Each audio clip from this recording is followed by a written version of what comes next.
Halo, saya Ira Sylvia Purba dengan NIM 20105210446. Jadi pada video saya kali ini saya akan melakukan analisis rancangan acak kelompok, yang mana saya sudah menyajikan sebuah masalah yaitu mengenai seorang peneliti ingin melakukan percobaan untuk menentukan pengaruh konsentrasi yang saya notasikan dengan K, gula stevia dengan penambahan asam askorbat terhadap karakteristik koktail bawang dayak pada suhu 4 derajat Celcius selama 1 minggu, yang mana percobaan dilakukan dengan menggunakan 5 konsentrasi penambahan asam askorbat sebagai perlakuan sehingga nantinya dapat ditentukan konsentrasi yang tepat. Sebagai bahan penelitiannya, maka dalam satu gula itu dibagi antara gula pertama yang saya anotasikan dengan angka Romawi 1, gula kedua dengan angka Romawi kedua, dan gula ketiga dengan angka Romawi 3. Di sini sudah saya sajikan terkait dengan tabel data kadar asam askorbat dalam persen. Jadi di sini ada 3 kelompok, yaitu kelompok 1, 2, dan 3, dan ada perlakuan K0, K1, K2, K3, dan K4. Di sini jumlah yang di sini didapatkan dari penjumlahan dari kelompok pertama, lalu kita enter. Dan untuk mempermudah perhitungan dapat langsung kita drag ke samping. Sama halnya untuk rata-rata adalah average dari kelompok pertama, lalu kita enter. Dan untuk mempermudah perhitungan dapat langsung di drag ke samping. Kemudian untuk total di sini didapatkan dari penjumlahan antara kelompok pertama, kedua, dan ketiga, lalu kita enter dan dapat di-drag ke bawah untuk mempermudah perhitungan.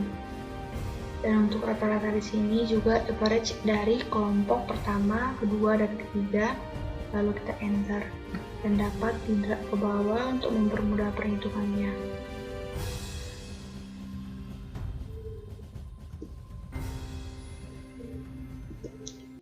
Lalu di sini sudah saya sajikan data ANOVA two-factor without replication-nya.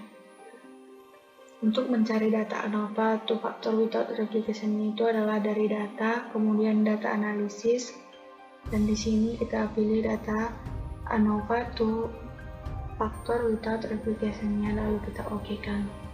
Dan di sini input range-nya ini adalah K0 sampai ke 3,37. Labelsnya dicentang, output range, dan di sini output range-nya adalah tempat di mana kita meletakkan data ANOVA-nya nanti. Saya contohkan adalah di tempat saya ini ANOVA-nya ini, dan di sini tidak saya OK-kan dikarenakan sebelumnya saya sudah mencari data ANOVA-nya, maka ini saya cancel.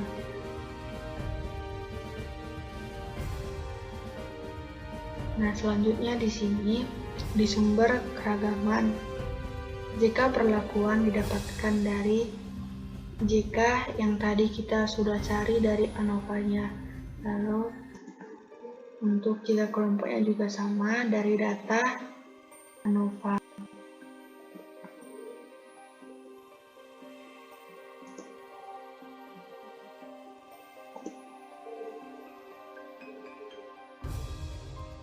Nah, di sini untuk F hitungnya adalah KT perlakuan yang ini dibagi dengan KT galat yang ini.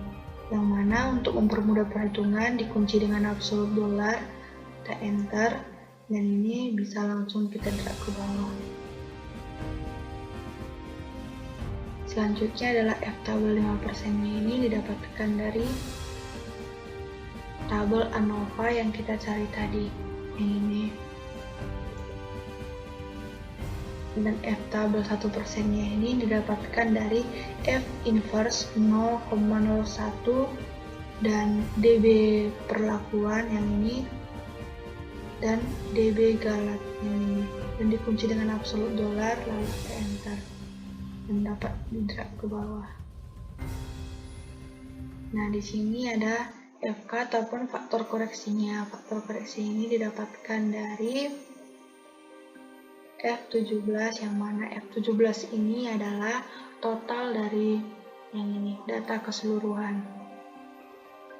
Kemudian dipangkat dengan 2 dan dibagi dengan kelompok yang ini. Lalu kita enter, maka akan didapat hasil seperti ini. Selanjutnya adalah untuk uji lanjut BNT, yang mana di sini sudah diurutkan data dari yang terbesar ke yang terkecil, dan ini data yang dari terkecil ke yang terbesar. Selanjutnya ini didapatkan dari rata-rata terbesar dikurangi dengan rata-rata terkecil dan dikunci dengan absolut dolar, kemudian bisa langsung kita enter dan langsung dapat di-drag ke bawah untuk mempermudah perhitungan. Sama halnya dengan ini, rata-rata yang ini dikurang dengan yang di bawahnya, lalu kunci dengan absolut dolar dan di enter dan dapat di-drag ke bawah.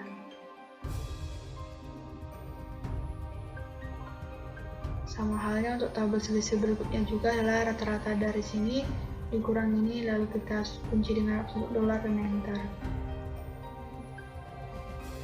dan dapat di-drag ke bawah untuk mempermudah perhitungan. Kita enter. Kemudian untuk hasil BNT-nya ini didapatkan dari T inverse dari 0,05 dibagi dengan 2, dan D38 ini adalah data dari DB totalnya yang ini. DB totalnya dikali dengan SQ dari